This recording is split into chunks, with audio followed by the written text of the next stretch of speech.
What's up, everyone? Welcome to This Day in Philly Sports History for October 29th, 2024. I'm your host, Jim Montgomery. Welcome to a Tuesday edition of the podcast. It is Tuesday. That means it's time for a little motivation / positivity. And today our quote comes from none other than QB1. I saw this quote yesterday, I guess in an interview he did with Mike Florio. But he said, "A fool isn't a fool for making a mistake. A fool is a fool for failing to learn," and that is from Jalen Hurts. And yes, he was talking about last year and the progression of the offense and learning from the things that went wrong last year. But I do think it's sound advice just in general because truthfully, we all make mistakes. And it seems as though the society we have today, everybody is super judgy and critical when you do make mistakes. But to me, making a mistake is just part of the learning process. At school, we talk to the kids all the time about having a growth mindset, talk to my own kids about it, and just, okay, you didn't get it this time. You're not where you want to be yet. Keep working at it. And to me, that's all part of the process. And you are a fool if you don't learn from your mistakes and keep making the same mistakes over and over again, because you got to grow from them. And like I said, I think it's good sound advice. Obviously for sports, specifically with where the Eagles are right now, but just life in general, no matter what you're doing, whether it's you're on a diet and you have a cheat day or you're working out and you skip a day for whatever reason, that's all right. Get back on, learn what caused you to cheat on your diet or miss that day. If you make a mistake at work, learn from that, get better at it, whatever it is. I mean, God only knows. I've made a ton of mistakes in my life, but the key is learning from them and not making the same mistakes. So as Jalen said, a fool isn't a fool for making a mistake. A fool is a fool for not learning from it. So don't be a fool. Learn from your mistakes and don't be that hard on yourself or that critical on yourself or others for that matter if they do make mistakes, because we're all going to do it. It's how you recover from that and move forward and grow from it. So a little bit of motivation here today from QB1, who's been playing outstanding. But that is Tuesday's motivation / positivity. Hopefully that is something you can take with you this week as we go through. But a fool is a fool, not for making a mistake, but a fool is a fool for failing to learn from it. And that is from none other than Jalen Hurts. All right, let's get into a few housekeeping notes before we get into today's episode. Be sure to follow me on social media, Jimbo_Mont at Twitter and TikTok. On Instagram at Philly Jimbo. Subscribe to the YouTube channel. Leave a comment there. Let's outsmart the algorithm and spread the word. If you are enjoying this, likely someone else in your circle will too. And I will mention, if you do watch the videos on TikTok, for some reason, I had a video. I posted the Hall of Fame video. I posted the question of the day. And I posted a clip from our This Day. And for some reason, the clip from this day, they said it wasn't being reviewed, but it had 0 views compared to hundreds for the other videos. Not sure what's going on with that. I have a feeling somehow, because it was the Phillies beating the Yankees, somebody got all up in their feels and decided not to release the video. So if you are following on TikTok, that is why there is no video from yesterday. It's there on my account. I just don't know where it is. Be sure to check out my boys over at the Clashing Conferences. New episodes dropping this week for football, baseball, basketball is right around the corner. And this is the last episode for baseball. A lot of fun things from what I'm hearing are planned, so be sure to tune into that on Friday. And then go to Philly Goat, celebrate the Eagles' victory with your Eagles gear, get that varsity cooler. And I'm telling you, if you want to buy me a birthday present, go to Philly Goat. Use the cooler, and then use the promo code Jim Montgomery to take 10% off your order. So that's phillygoat.com, promo code Jim Montgomery to take 10% off of your order. And this is still a few weeks out, but I wanted to mention it to put it on your radar. We will be doing our second annual gift and food and gift drive for the Maddie Ann Dixon Community Cupboard in Ambler. So stay tuned for details on that. I'm excited to work with them again. We donated a ton of food, a couple $100 worth of gift cards last year, and I'm looking to grow that. So stay tuned for details as we get into November. All right, let's put a couple final finishing touches on the Eagles-Bengals game. The Jalen Hurts shoe thing, I still laugh about. It was just one of those funny moments. Like Kenny Pickett was in the game. They had to call a timeout. I did like both of the cleats, but it just goes to show that professional athletes, just like my son in the middle of a soccer game, has shoe malfunctions when he can't get the double knot out. But I thought that was funny. They were calling him Jalen Two Shoes. But I did like those Kelly Green cleats, and then the Jordan black and white ones he had on too. But just a little bit of a funny comic relief moment in that game. To the real stuff, though, I think, and I didn't really mention this yesterday, but I mentioned it a couple times on text chains on Sunday. They were using the middle of the field, and you haven't seen that much this year. And look how it opened up the offense. So hopefully that's something moving forward they're going to continue to do. Like I mentioned yesterday, Jalen had that swag back. He had his confidence, and hopefully this is a sign of things to come. Saw some new wrinkles, so maybe that means he's getting more comfortable with Kellen Moore's playbook, and Kellen Moore is going to be able to open it up more, which should mean more opportunities for the middle. Speaking of the middle, Grant Calcaterra was outstanding, and I mentioned way back in the football or the season preview that backup tight end was one of those question marks. Well, who's going to step up if Dallas Goedert goes down? You see, Dallas went down, and he does have that injury history, but I was concerned with who's going to step up, and it looked like Calcaterra could be the real deal. And even going back, Eagles have always had the next guy in waiting for tight ends. So it certainly, I know it's a small sample size, but I wouldn't mind seeing Calcaterra get more run at tight end, even if Dallas does come back soon from his injury. But I mentioned you went from Chad Lewis to L.J. Smith to, why can't I think of his name? Brent Selleck to Zach Ertz, then to Dallas Goedert, and now is Grant Calcaterra the next guy to step up in the Eagles tight end lineage? I think he has a chance to, but he played very, very well. Couple key stats. This was the first time since 1953 that the Eagles had 2 straight road wins consecutively of 20 points or more. That's pretty impressive. That's a long time. They beat Chicago Cardinals and the Pittsburgh Steelers back in 1953. So 71 years since they've done that. Quinyon Mitchell, I think he's kind of been going under the radar, and it's a shame because he's going under the radar, I think, because he's playing so well. I was looking at some of the numbers that people were posting yesterday, and he's not giving up a lot of catches, a lot of yards, no touchdowns yet. He's having a very, very good season. To me, should be in the running for Defensive Rookie of the Year. But I wanted to mention that because he's been playing lights out, and people are finally starting to talk about it. But he's been playing. I mean, he's been matching up against the best receivers. I mean, he shut down Malik Neighbors, who everybody was high on. He did a great job against Jamar Chase the other night. He did a very good job in Cleveland. I believe that was still when, why can't I think? Amari Cooper was still there. So he's done a very, very nice job this year, under the radar for the most part. And I think a lot of times with defensive backs, just like offensive linemen, you don't hear about them if they're doing their job.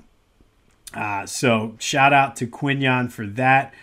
And I will say Slay is getting up there in age, but that play he made in the end zone to break up that touchdown was vintage Slay. Very outstanding play, and I wanted to make sure we looked at that. But that's pretty much just put a bow on that game. It's the NFL. You got to move on 1 week at a time, on to the next one. Jacksonville and our old pal Dougie P is coming back. That is a Kelly Green game now. They moved that from the Sunday night game to a 4 o'clock game. Should be a winnable game for the Eagles. Hopefully they can keep this momentum rolling.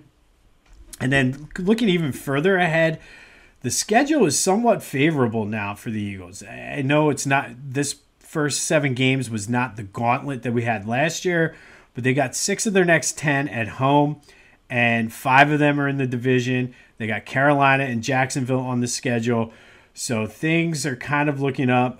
Looking ahead then, we got the big game against Dallas and then Washington on a short week after that. So the next 3 games are going to be key for this team. But the schedule does look somewhat favorable moving forward as we end the season with 6 of the next 10 at home.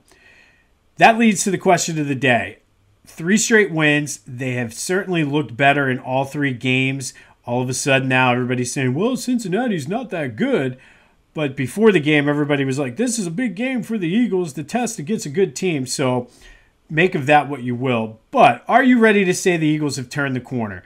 I want to see one more game of this, and I'm ready to say it. But what about you? 267-495-8531. That's the Back to the Future voice and text line. Send me a text message. Leave a voicemail. Let's have a conversation about it. But have the Eagles turn the corner on this season? They've won 3 in a row. If you'd have told me they'd have been 5-2 at the beginning of the season, I certainly would have taken that. So have they turned the corner after their struggles there? And even with the struggles, other than Tampa Bay, they were winning the games. So let's not forget that. But have they turned the corner? Are you ready to say they're back? 267-495-8531. That'll get you in. Get that. Anything else Philly sports related off of your chest here on a Tuesday. Flyers are in Boston tonight. This is a big game for them because Boston's one of the best teams in the NHL. I'm not necessarily expecting them to win, but I want to see them put out some effort, play with some energy. And as Peter Laviolette used to say, let's play with some jam in here and hang tough and just show some energy and not have the lapse where you give up 3 goals in a period. So they're in Boston tonight. We do have some Sixers news.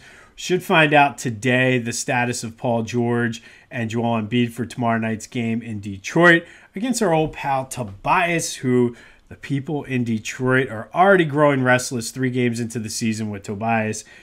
You gotta love it. But he's a Hall of Fame player.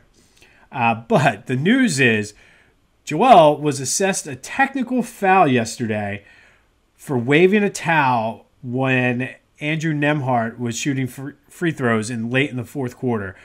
From the bench, he was waving a towel, and the NBA assessed him a technical for that. So Joe has not played in a game this year, but already has 1 technical. You got to love the NBA. But we will have more news on Paul George as well as Joel's availability, maybe for Wednesday night's game in Detroit as they go through practice and Nick Nurse talks to the media today. All right, today, before we get into this day, I would be remiss if I did not mention this. We talked a lot about it earlier in the month when we talked about our Red October spotlight. But on this day in 2008, the Phillies won their 2nd World Series title in franchise history when they beat the Rays in Game 5. If you remember, it was a short 3-inning sprint after the day rain delay and everything. So many action-packed plays packed into that 3 innings. You had Greg Dobbs' double. You had Pat Burrell's double. You had the Chase Utley fake throw. So on this day back in 2008, we were celebrating the World Series, and that is not our focus on this day because we talked so much about it in October. But I had to mention that on this day in 2008, the Phillies became world champions, and as Chase Utley said, world effing champions. But today, we're going to go back to 1989, and on this day in 1989, the Eagles beat the Denver Broncos at Mile High Stadium 28-24. It was their 4th straight win. They moved to 6-2 on the year. And if you know anything about those teams from the Buddy Ryan era, one of the things they lacked was a running game other than Randall Cunningham. The running backs struggled, whether it was Keith Byers, Andrew Toney, Michael Haddix, Robert Drummond, any of those guys, they all seemed to struggle. They showed flashes here or there, but overall it was not a good running game. Denver came into this game with the number 4 overall defense. The Eagles jumped out to an early 14-0 lead thanks to their running game. They used the running game. I remember watching this game being like, oh my God, we have because back then the NFL was different. So for me, I was like, wow, we have a running game. They had 143 rushing yards on those first 2 drives. Keith Byers ended the game with 93 yards and 2 touchdowns. The Eagles as a team ended with 215 total rushing yards on the day, which is just a ridiculous number for that team back then who couldn't run the ball to save their lives. Randall threw for 2 touchdowns, 1 to Jimmy Giles, 1 to Chris Carter. But the story was the defense. 6 turnovers. They sacked John Elway 7 times, including 3.5 by Clyde Simmons. Think about that. Clyde Simmons, probably one of the most underrated players in Philadelphia Eagles history, showed you what he could do on this day. 3.5 sacks of John Elway. That 1989 season, the Eagles would go 11-5. They got to the wild card before losing to the Rams, and another missed opportunity for the Buddy Ryan teams. But on this day in 1989, Eagles beat the Broncos 28-24 out in Denver thanks to 6 turnovers and 7 sacks from the defense and a newfound running game, which is just, like I said, was unheard of back then. But it was the Eagles 28-24 over Denver to move to 6-2 on their season. It was their 4th straight win en route to an 11-5 season where they got the wild card. They finished 1 game behind the Giants for the division. Obviously, though, on this day, the big story in Philadelphia is in 2008, the Phillies clinched their 2nd ever World Series championship. All right, finally today, our 2024 Philadelphia Sports Hall of Fame inductee spotlight is on Cheryl Reeve for basketball. And I have to say, there are Chase Utley and some of the other guys in this induction class were shoo-ins. Cheryl Reeve might be the best of the bunch, and it's probably somebody you'd never even realize, 1, was from the area, and 2, she was this good, and you probably never heard of her name unless you follow the WNBA. She's from Washington Township, graduated from Washington Township High School, went to LaSalle where she was a 4-year starter, and then found her calling as a coach. She was an assistant at LaSalle for a few years, then went to George Washington, and then became the head coach at Indiana State, where she led them to their first postseason berth in 20 years. She left Indiana State to become an assistant in the WNBA, and this is where she excelled. She bounced around to a couple teams for the first 9 years in her WNBA career. She did win 2 championships as an assistant. She became the head coach, though, of the Minnesota Lynx in 2010. She has been there ever since. She now serves as well as the president of basketball operations. But all she's done in Minnesota was win 4 WNBA titles. She's made it to the conference final, she's won the conference championship 3 times. So she's appeared in 7 total WNBA finals. She's won 4 Coach of the Year awards. She's a 2-time Executive of the Year. She served as head coach of the U.S. women's team. They won the gold medal in the 2022 World Cup and just this past summer in the 2024 Paris Olympics. She is 2nd all-time in the WNBA in coaching wins. She has the best winning percentage of any coach in WNBA history. She's just, if you're keeping score at home, which I know we like to do here on this podcast, she's 49 wins away from becoming the number 1 all-time winningest coach as far as wins in the WNBA. This past season, the Lynx lost a thriller to the New York Liberty in 5 games. That game 5 went down to the wire. She's in the LaSalle Hall of Athletes, the Big 5 Hall of Fame, the Minnesota Sports Hall of Fame, and on November 7th, Cheryl takes her spot among the all-time greats in Philadelphia sports when she is inducted into the Philadelphia Sports Hall of Fame. If you need any information about the Philadelphia Sports Hall of Fame induction class, the Hall of Fame in general, everything you need is in the link in the description.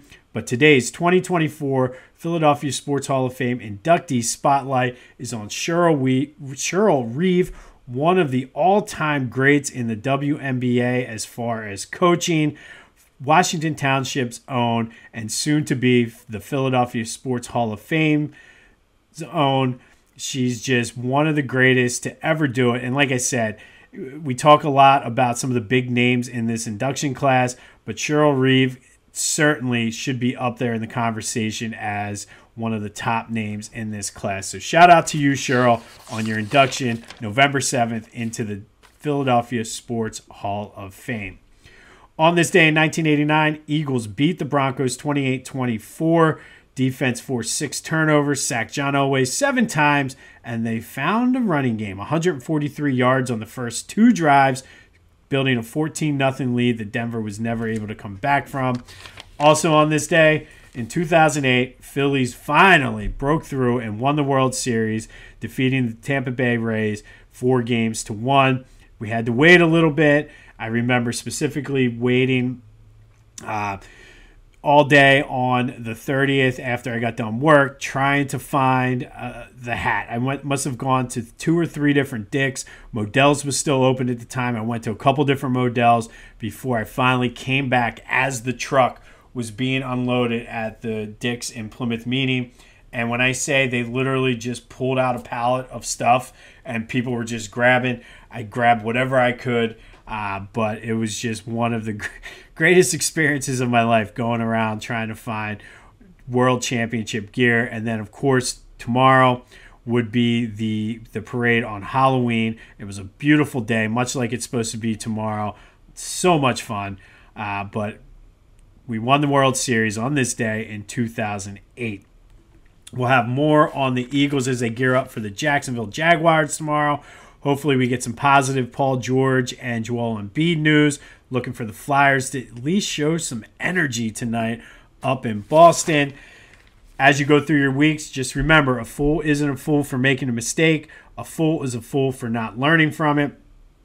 And that comes from QB1, Jalen Hurts. This has been This Day in Philly Sports History for October 29th, 2024. My name is Jim Montgomery. Go have yourselves a Tuesday, and until next time, I'll see you when I see you.